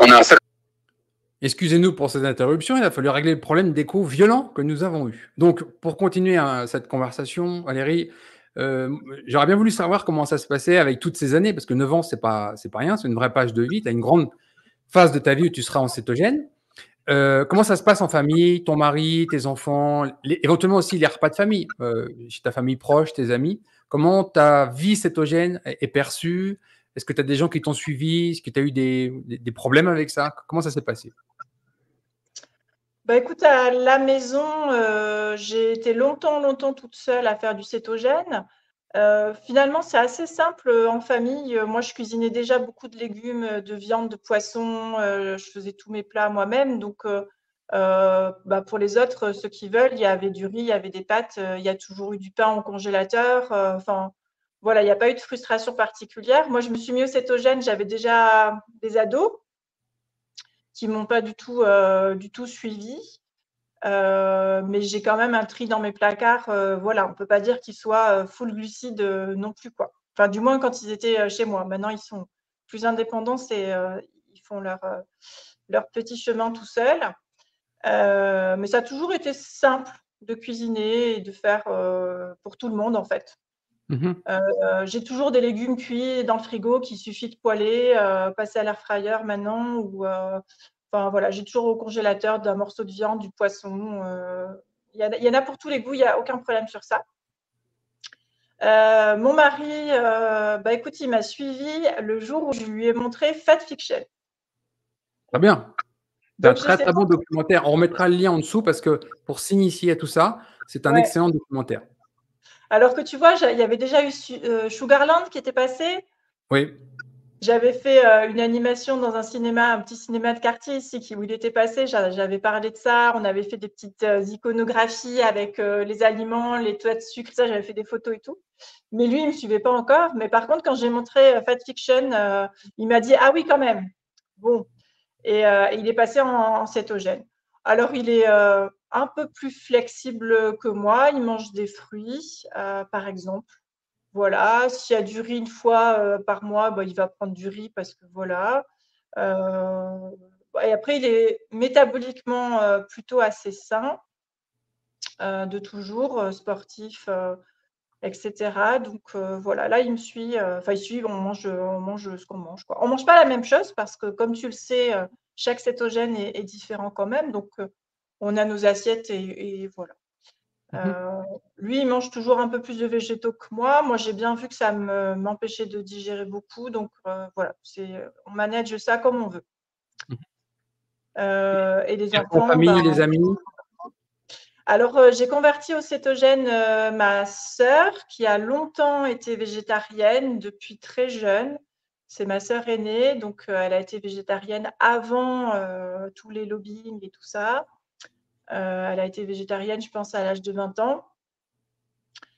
Beaucoup, beaucoup, beaucoup de problèmes de santé qui viennent de ça ou pas. Donc, à un moment donné, elle s'est remise à manger de la viande, etc.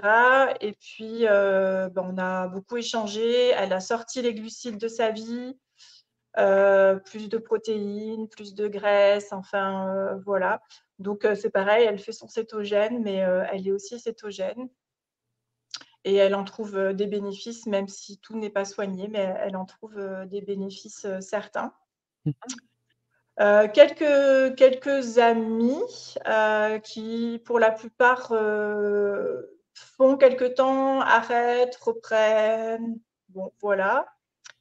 Donc, je me dis que si jamais je peux les aider pour les petites difficultés, les conseils d'organisation, de choses comme ça, ben, je serai là. Mon mari a converti des collègues de travail, une notamment, parce qu'il partait en déplacement, il s'est mis au cétogène et puis il partait en déplacement d'une semaine avec des collègues. Il arrivait avec sa caisse, il mangeait ses endives au petit-déj, ses fenouilles sautées, tout ça. Puis les collègues, ils regardaient bizarrement. Et il en a converti une ou deux collègues au cétogène. On leur avait offert ton livre, là, forcément, Bonjour Keto. Donc, on sème des petites graines comme ça.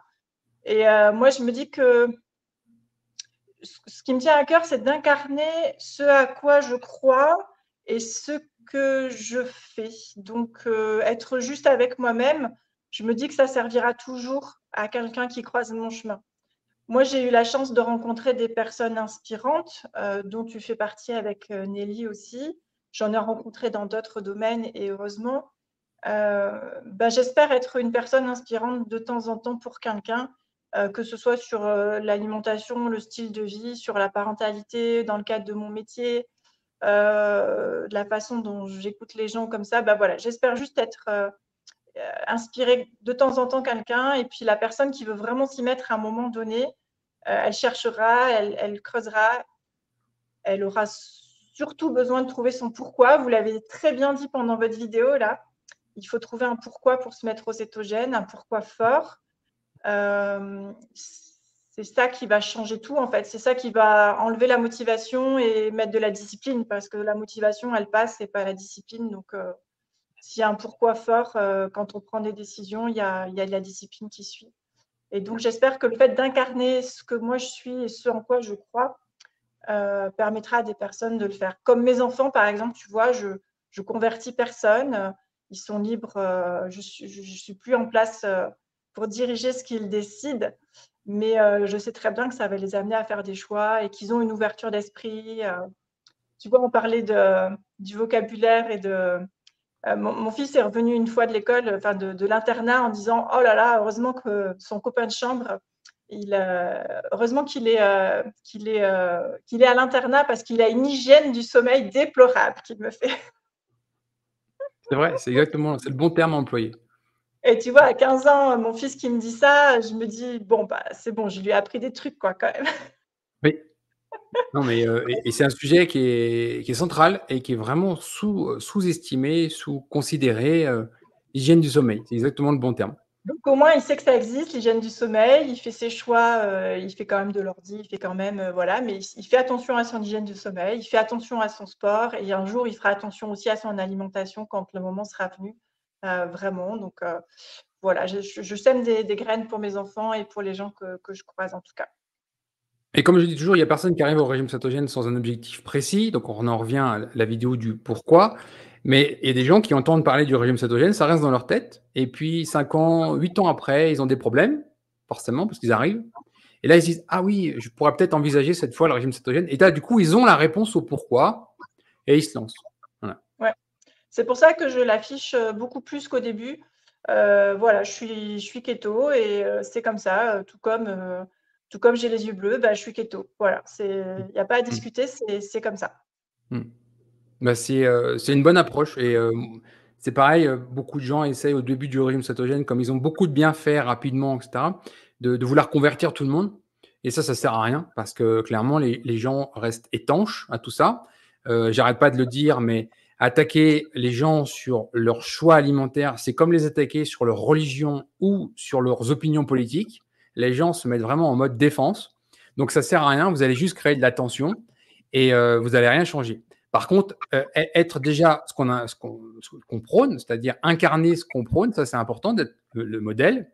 Et c'est pour ça que j'ai toujours un problème avec des gens qui prônent le régime cétogène depuis des années et qui restent obèses. Il y a un problème, s'ils ont échoué sur eux, qu'est-ce qu'ils vont faire des conférences, des choses comme ça n'a pas de sens. Ça marche pareil pour les diététiciens. On voit aujourd'hui des diététiciens qui sont obèses et qui nous expliquent comment manger, y compris à la télévision, alors qu'on voit très bien qu'eux-mêmes ne savent pas, parce que sinon ils seraient différents. Tout du moins, ils n'arrivent pas à appliquer leur méthode.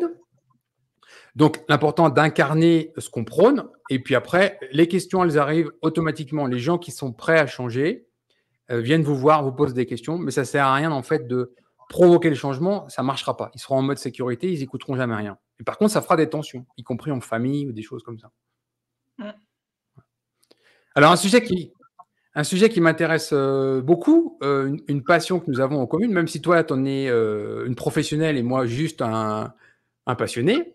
Dans quelques jours, je vais interviewer l'épouse de Boris qui a fait toute sa grossesse et à phase d'allaitement en régime céto-carnivore. Donc, ça va être très intéressant parce que si en zone anglo-saxonne, on en trouve, en France, c'est beaucoup plus réticent. Moi, je voudrais qu'on parle de ton activité donc, de sage-femme, le rôle du régime cétogène dans à la fois la grossesse, l'accouchement et l'allaitement. On a mis en contact commun Michel Audin, qui est pour moi un des pionniers en France, que j'ai un immense respect pour lui. Et je lui avais envoyé un mail il y a au moins 7-8 ans sur le rôle de la cétose nutritionnelle, en particulier pendant l'accouchement, pour éventuellement éviter les perfusions glucosées, des choses comme ça, parce que la dépense énergétique de la femme à ce moment-là est immense. Et donc, systématiquement ou presque, ils mettent des perfusions avec du sucre dedans. Moi, je voudrais un petit peu ton avis, en fait, de tes connaissances en régime cétogène associées à ton expertise professionnelle de sage-femme. Quel est ton avis là-dessus? Mon avis, c'est que le milieu médical est très, très, très, très loin de se poser la question, en fait. Mmh. Mmh. Mmh. Donc, autant ils vont travailler de plus en plus dans la physiologie, dans le respect des rythmes de la mère et de l'enfant, que ce soit pendant l'accouchement ou après, autant l'alimentation reste sur le modèle occidental. Enfin, ils ne se posent pas la question. Le nombre de diabète gestationnel est quand même colossal, même chez des femmes jeunes. Moi, je le vois évoluer vraiment rapidement. Mais comme médicalement, je suis tenue, quand j'en dépiste, de l'orienter vers une prise en charge médicale, j'ai plus ma place. Voilà. Les diététiciens, les endocrinologues, ils sont encore à répartir les glucides sur la journée, à mettre de l'insuline si ça passe pas. Voilà. Donc moi, je me situe plus sur de la prévention et sur un dialogue dès que possible sur les micronutriments, sur le décodage de leurs courses et de leurs placards, de qu'est-ce que vous mangez au petit déjeuner, qu'est-ce que vous avez mangé à midi, et quand vous avez faim, vous prenez quoi? Un laitage. Ah oui, un laitage, un yaourt. Ah bah non, un viennois. Ah bah c'est pas un yaourt, un viennois. Je pointe du doigt les sucres, les sirops, voilà, je suis vraiment dans ce décodage-là le plus tôt possible, mais pas encore assez tôt, pas en préconceptionnel. Voilà, Et dans les maternités, j'espère que les femmes feront changer les choses. Celle qui arrive en disant « moi je suis keto carnivore, respectez-moi », j'espère qu'elle aura le même respect que celle qui dit moi je veux pas de péridurale, je veux accoucher dans l'eau ». J'espère qu'on y viendra, mais pour moi c'est de la science-fiction pour l'instant. Honnêtement, je t'ai posé les questions en connaissant un peu la réponse, mais je voulais que tu le dises directement parce que toi, c'est ton métier, tu le vois tous les jours. C'est malheureusement la difficulté qu'on a en Occident et particulièrement en France, avec des freins et des réticences sur l'innovation, comprendre les choses autrement. Michel Audin est pour moi vraiment c'est un vrai pionnier dans son domaine. Hein, sa maternité, Pithiviers, 1978, ça remonte là-dessus.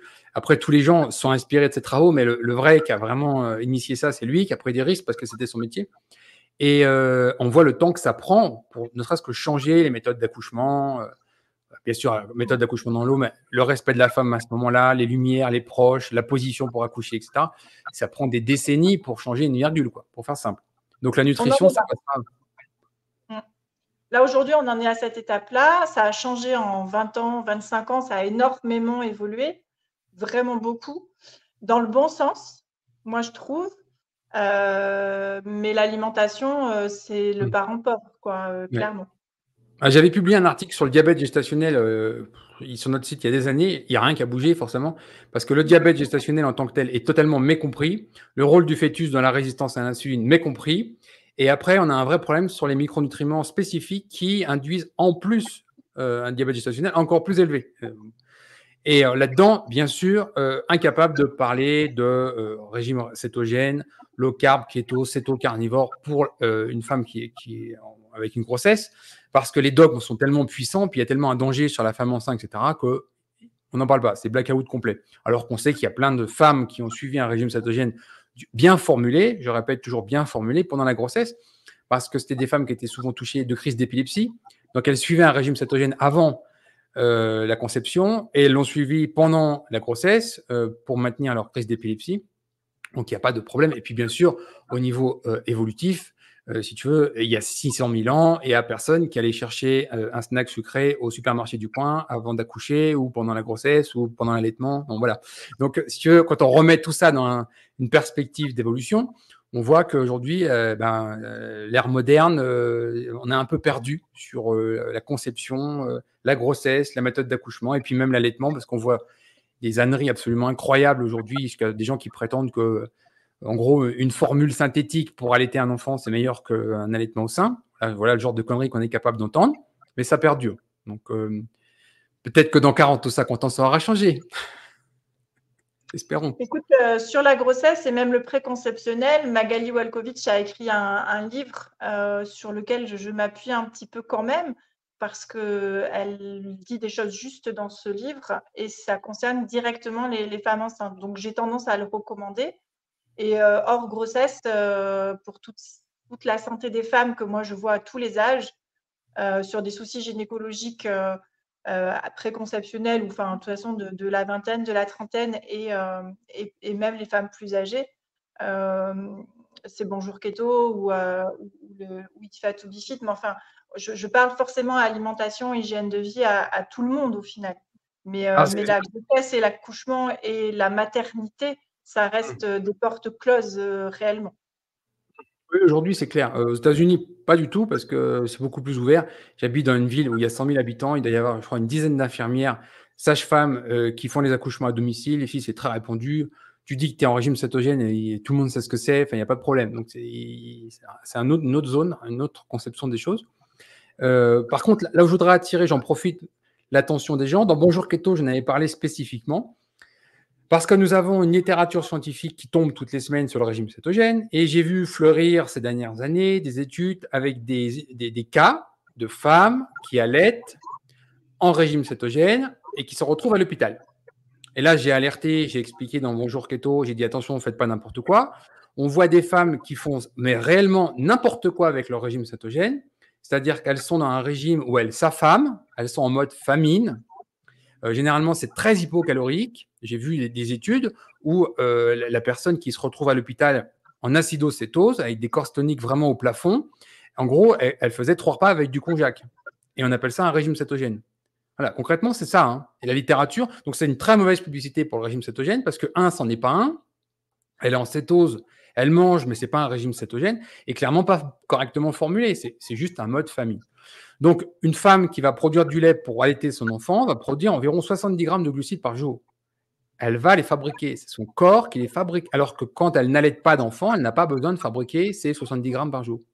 Donc, c'est un état spécifique. C'est d'ailleurs pour ça que tous les traitements au monde, toutes les recommandations nutritionnelles, tous les apports de micronutriments font la différence entre une femme adulte et une femme allaitante. Ce n'est pas la même chose. On a des besoins différents parce que vous avez mangé pour deux, comme quand vous êtes enceinte.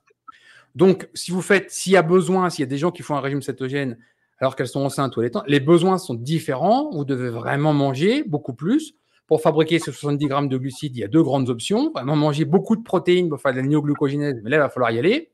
Ce qui dépasse bien souvent ce que les femmes mangent normalement. Si je pose 2 kilos de viande sur la table, je ne connais pas beaucoup de femmes qui vont les finir. Et à côté de ça, il suffit simplement de monter un peu ses apports en glucides sous différentes formes. Hein. Même quelqu'un qui sera en carnivore va manger un peu plus de foie, un peu plus de produits riches éventuellement en lactose, ou pourquoi pas à un moment d'incorporer un peu plus de formes de glucides d'origine végétale, par exemple. Mais c'est un besoin spécifique pour la femme qui allaite. Donc, si vous avez besoin d'allaiter et que vous voulez suivre un régime cétogène, ne le faites pas n'importe comment. Éventuellement, demandez les avis à un médecin ou des gens qui sont spécialisés, une diététicienne spécialisée en régime cétogène pour avoir un avis éclairé. Mais vous avez besoin de fabriquer plus de glucides, donc plus de, éventuellement, glucose, glucides dans votre alimentation, spécifiquement pour ça.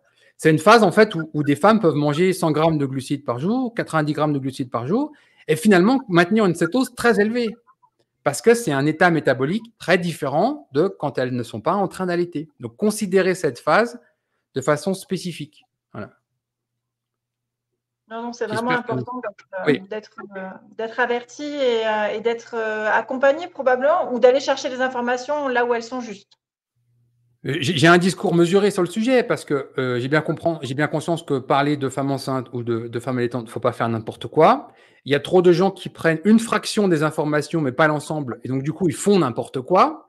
Et j'ai bien aussi conscience qu'il y a peu de personnel de santé. Aujourd'hui, je parle de médecins, je parle de médecins nutritionnistes et de diététiciens formés sur une approche cétogène, et en particulier dans ce contexte-là. Donc, c'est compliqué. Je comprends bien la difficulté de se former, de s'informer sur le sujet. Mais aujourd'hui, on en est dans cette situation. Mais au moins, j'aurais alerté sur attention spécifiquement sur le régime cétogène pendant la grossesse et l'allaitement. C'est possible. Plusieurs l'ont fait. On va avoir un témoignage bientôt. Mais il ne faut pas faire n'importe quoi. Parce qu'il peut y avoir des conséquences. Ça se termine à l'hôpital. Tu sais, moi, j'ai toutes les femmes pendant mes consultations qui me posent des questions sur le poids, sur qui à la ménopause prennent du poids. Enfin, l'alimentation vient toujours pendant les consultations. Quand tu t'occupes de la santé, ça vient forcément. Et il y a quelques années de ça, j'ai voulu passer un diplôme. Je suis allée passer un diplôme universitaire de nutrition à Rennes, comme d'autres de tes interviewés. Et on en était encore à compter les calories. Oui, ça m'étonne pas. Et moi qui disais, oui, mais il y a peut-être un peu d'hormones aussi, parce que si on mange ça, mais qu'on prend quand même du poids, et la diététicienne qui te répond, c'est que la personne, elle mange en cachette. C'est un obscurantisme absolument phénoménal. Donc, je suis diplômée, j'ai passé 2 ans à faire ça. Et ça me donne une légitimité pour parler, mais pas en parler avec ce langage-là, on est bien d'accord, mais parler nutrition, etc. Et malgré ça, les endocrinologues, les instances médicales ne nous écoutent pas. Et moi, quand j'ai un bilan sanguin que je prescris et qui a un hyperinsulinisme, qui a un début de NASH, j'en ai encore vu un hier, bilan à 25 ans avec un début de NASH probable, même si je n'ai pas passé l'écho et tout ça, et que j'envoie chez le médecin en disant voilà, il y a ça, il y a ça et ça et ça, et ben le médecin il dit oh ben non, c'est encore dans la normale ou ça va se résoudre, vous avez qu'à manger moins de beurre et moins d'œufs. Enfin, on se sent des fois un peu seul quand on veut parler alimentation, santé, et même quand on ne dit pas le grand mot cétogène, quand on essaie simplement d'alerter sur la santé, on se sent parfois un peu seul quand on est en libéral. Oui, oui, mais je comprends, mais je vais le dire clairement, on est à un niveau où ces gens sont des ânes. Il faut être clair. Moi, je ne vais pas le dire autrement. Si tu veux, ces gens-là, moi, j'en ai vu plein, ou des personnes que j'ai formées au régime cétogène. J'ai formé beaucoup de médecins. J'ai même formé un professeur de nutrition en France, c'est-à-dire celui qui enseigne la nutrition à des médecins nutritionnistes. Je l'ai formé au régime cétogène. C'est pas normal que ce soit moi, dans son parcours universitaire, qui lui enseigne cette dose nutritionnelle. C'est juste et en France, il n'y a rien. Zéro. C'est le néant. Voilà. C'est comme si, je sais pas, je te dis, tiens, je voudrais apprendre à faire un beau potager sur Mars. Tu vas pas avoir tout de suite quelqu'un de compétent pour t'expliquer ça. Bon, bah, il suffit qu'il y en ait un qui y aille en premier, même s'il n'est pas jardinier. Il va faire son truc, il va y rester 3 ans, puis il va te faire un livre en disant voilà comment j'ai bien galéré à faire mon potager sur Mars. Voilà, concrètement, c'est ça. C'est ce qui s'appelle un pionnier. Le mec n'est pas médecin, il n'a pas de formation, il a juste fait plein d'essais-erreurs et il collecte ça dans un livre. Voilà mes essais, mes erreurs. Voilà, c'est tout. Moi, c'est mon travail, c'est ce que je fais. J'ai été devant, j'en ai pris plein la gueule, j'ai fait plein de choses qui n'ont pas marché, j'en ai tiré des enseignements. De fait, j'en suis devenu un expert et j'y peux rien, c'est comme ça. Mais le problème, c'est qu'aujourd'hui, on a des gens qui sont abrutis, dans le sens où on a une science qui est totalement dépassée, mais qui continue de la répéter. Didier Raoult, qu'on soit d'accord avec lui, qu'on l'aime ou qu'on l'aime pas, il dit des choses qui sont absolument, pour moi, très importantes. Quand il commence son cours, il te dit écoutez que partiellement, en gros, ce que je suis en train de dire, parce qu'aujourd'hui, c'est qu'à moitié vrai, demain, ça sera certainement faux. Mais c'est ça la science, en fait. La science, c'est une recherche de la vérité, mais c'est comme l'horizon. Plus on avance, et moins on l'approche, en fait. Elle s'éloigne. Et c'est une démarche de recherche de vérité. Ça veut dire qu'on ne peut pas figer à un moment donné, pour l'éternité, ce qui est vrai. Parce que tous les jours, on découvre des choses qui viennent contester ce que vous pensez vrai. Donc, parler des calories en 2023 ou 2020, c'est une vraie connerie. Mais ce n'est pas possible, ce niveau-là. Et c'est comme ça que, d'ailleurs, que beaucoup de gens arrêtent d'aller consulter les diététiciens, qui se font littéralement défoncer par leurs patients, parce que les patients arrivent beaucoup plus compétents que ces diététiciens. Alors, ça m'a fait rire parce que j'ai interviewé Salomé sur le régime cétogène et la lutte contre l'anorexie. Et c'était rigolo parce que Nelly, elle a repioché dans tous les documents, les polycopiés à l'époque, avant la photocopieuse, dans les années 90, qu'on lui avait donné contre l'anorexie. Et tu t'aperçois que 25 ans après, ce sont les mêmes conneries qui sont déversées. Et ce qui est rigolo, en fait, c'est de voir des gens qui, de leur propre chef, ouvrent des livres, vont chercher de la littérature scientifique, s'instruisent, essaient de comprendre et faire autrement. Et en fait, c'est en faisant l'opposé de ce que leur diététicien leur dit qu'ils réussissent. Donc, ces gens se font ridiculiser, mais à un niveau. J'ai encore vu un article là, dans Elle il n'y a pas longtemps qui expliquait tout le mal qu'elle pensait de toutes ces modes de régime cétogène et de régime carnivore. J'ai envie de leur dire, mais sortez de votre bulle, allez voir les milliers de témoignages partout, les centaines d'études scientifiques qui sont publiées, enfin, sortez dans le vrai monde, quoi. Tu sais, ça me fait un peu penser à l'Union soviétique, où les gens en URSS, c'était vraiment très, très verrouillé, rien ne sortait, rien ne rentrait, et en fait, ils avaient leur propre savoir en vase clos. Ils ne se rendaient pas compte de ce qui se passait à l'extérieur, mais eux, ils avaient leur propre vérité. Ouais, mais il faut En France, c'est la même chose. C'est-à-dire que ce niveau est nombriliste, mais à un niveau. Je donne souvent cet exemple d'une équipe française qui avait publié une étude scientifique sur une inversion de diabète de type 1 sur 3 cas. Et ils commencent à titrer leur papier en disant on est les premiers au monde à avoir démontré scientifiquement qu'on pouvait inverser un diabète de type 1. Et là, l'équipe de Paléomédicina s'est un peu énervée en disant oh, on a déjà publié un papier il y a 5 ans là-dessus. Voilà, c'est ça la France en fait. C'est-à-dire qu'en fait, c'est dire on est les champions du monde, sauf qu'ils ne se rendent pas compte qu'il y a des gens qui ont déjà fait le boulot 5, 10, 15, 20, 30 ans avant, qui ont déjà démontré que c'était vrai ou faux, etc. C'est ce Écoute, côté non-dualiste. nous, on est là et peut-être qu'à force, 1 plus 1 plus 1, on va faire changer les choses. Bah, j'espère. Tu vois, là, j'ai publié, on va publier 100 portraits keto en 4 mois. Si je voulais, je pourrais faire ça à temps plein pendant des années. Bon, ça ferait 1000 témoignages, 2000 témoignages. Je ne pense pas que ça serve à grand-chose par rapport à 100. C'est pour ça qu'on va s'arrêter à 100. Mais concrètement, les témoignages de toi, demain, je vais publier un témoignage d'une personne remarquable pour moi. Elle n'a pas inversé une stéatose hépatique. Elle a inversé vraiment un foie totalement dégradé, presque au niveau de transplantation. D'accord? Et il était dégradé à cause de l'alcool, parce qu'elle a subi un traumatisme extrêmement important. Et en quelques années, elle a fait une vraie cirrhose. Et normalement, la cirrhose, quand tu regardes les littératures scientifiques, ça ne s'inverse pas. Hein. Ça se stabilise et ça a plutôt tendance à se dégrader. Et elle l'a inversé juste avec un régime cétogène en moins d'1 an. Imagerie médicale à l'appui, quoi. Tu vois? Tu parlais tout à l'heure de stéatose hépatique, ce qui concerne pratiquement maintenant 25% des Français. La cirrhose, c'est l'état d'après encore. Hein. Donc, on a besoin en fait de ces témoignages pour dire voilà, ça c'est possible, ça c'est possible, ça c'est possible. Mais à un moment donné, on les a ces témoignages. Donc, il faudrait que le corps médical se dise là, on se fait un peu ridiculiser parce que des gens qui ne les écoutent plus et qui font le contraire de ce qu'on dit, ils arrivent à retrouver une bonne santé. Il faudrait se réveiller quand même. Moi, je leur dis clairement.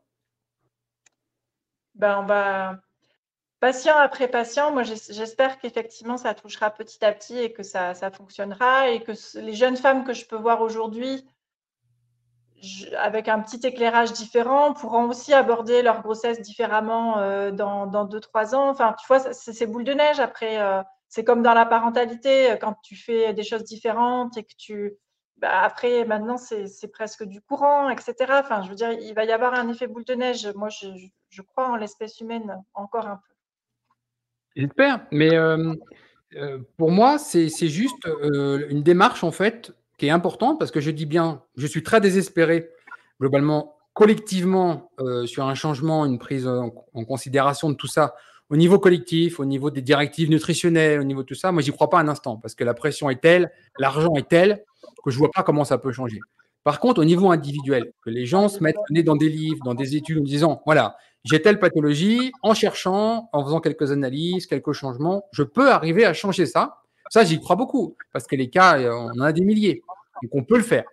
Au niveau collectif, j'y crois pas un instant, mais au niveau individuel, je suis très, très optimiste. Et puis, c'est pour ça qu'il faut partager les choses. Si vous voyez cette vidéo, qu'elle vous intéresse, il faut la partager, parce qu'on a une vraie censure partout. Il faut que les choses se sachent, parce que je vois des gens qui, en gros, nous découvrent maintenant. Ça fait longtemps qu'on bosse sur le régime cétogène. C'est pas parce qu'on est arrivé sur YouTube maintenant. La chaîne YouTube, on l'a créée en 2015. Donc, on vient pas de débarquer. Et aujourd'hui, il y a une vraie censure partout, ce qui fait que, par exemple, le discours des grands médias est unanime contre le régime cétogène. Donc, si vous ne faites pas un peu de recherche, de partage d'informations, etc., ça va rester confidentiel. En tout cas, en France, parce qu'aux États-Unis, c'est très différent. Voilà. Je crois en l'individu aussi et il faut juste les éclairer un petit peu. Oui, bah, faut-il que l'éclairage puisse se faire? Parce qu'aujourd'hui, on éteint les ampoules. Hein. C'est la pression sur les réseaux sociaux avec une censure massive, les médias qui disent tous la même chose. Il y a même une censure dans la littérature scientifique maintenant. L'accès à la connaissance, pour moi, il y a eu un avant et un après 2020. Il y a vraiment une difficulté maintenant à avoir accès à la connaissance. Le régime cétogène, c'était quelque chose qui était vraiment clairement en train de se développer jusqu'en 2020.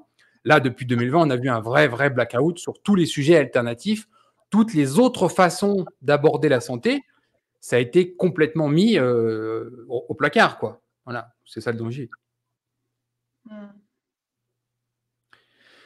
Veux-tu rajouter quelque chose d'autre en complément d'information que tu voudrais partager, dire aux gens qui nous écoutent, avant que je te donne le mot de la fin? Bah, écoute, je rejoins les autres, hein, c'est une boîte de Pandore, on ouvre et on sort les outils les uns après les autres, on découvre des tas de choses qui améliorent notre santé, qui améliorent notre vie, notre communication avec les autres, hein, notre épanouissement personnel et qui déteint sur les autres aussi. Donc ça, je trouve ça génial. Ces 9 ans cétogènes m'ont permis d'être, je l'espère, une meilleure mère, une meilleure épouse, une meilleure personne, enfin de grandir quoi, vraiment et de m'épanouir. Donc Donc vraiment, c'est un bonheur quotidien pour moi, qui n'est pas prise de tête, qui n'est pas compliqué, qui n'est pas mortel non plus, hein. On est encore là pour pour le prouver.